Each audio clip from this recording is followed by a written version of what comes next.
तो इस बार ना ईद बनेगी ना ईद का नमाज होगी ना रोजे बनेगी।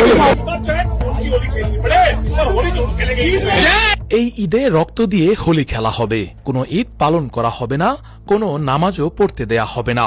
হিন্দু রক্ষা দলের উত্তরাখণ্ডের রাজ্যের সভাপতি ললিত শর্মা প্রকাশ্যে মুসলমানদের বিরুদ্ধে ঘৃণাপূর্ণ ও সহিংস বক্তব্য দেন। देखिए, इस बार हम यही चाहते हैं कि हमारे घर में होली नहीं मनी, इनके घर में अब की बार ईद नहीं मनने दें।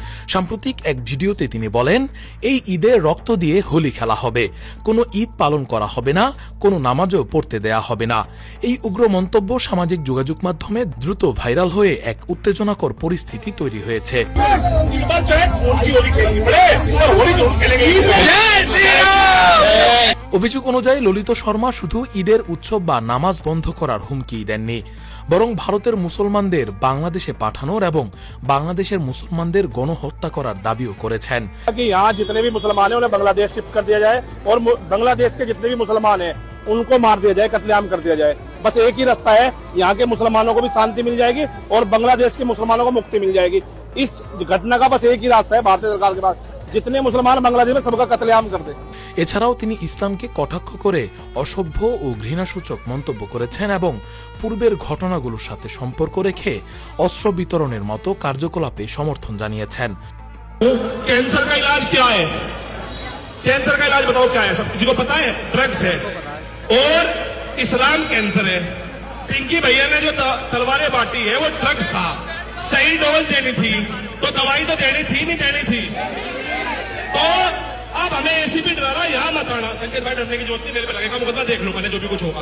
बस और बताओ आप। গাজিয়াবাদের স্থানীয় ও জাতীয় পর্যায়ের মানবাধিকার বিশেষজ্ঞরা সতর্ক করেছেন, এই ধরনের উস্কানিমূলক বক্তব্য সামাজিক শান্তি ও সম্প্রীতির জন্য বড় হুমকি।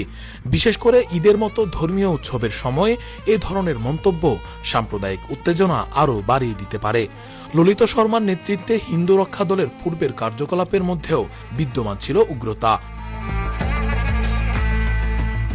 গত বছরও গাজিয়াবাদে দলের সদস্যরা বাড়ি বাড়ি গিয়ে তলোয়ার বিতরণ করেছিল, যা নিয়ে পরবর্তীতে পুলিশ তদন্ত করেছে।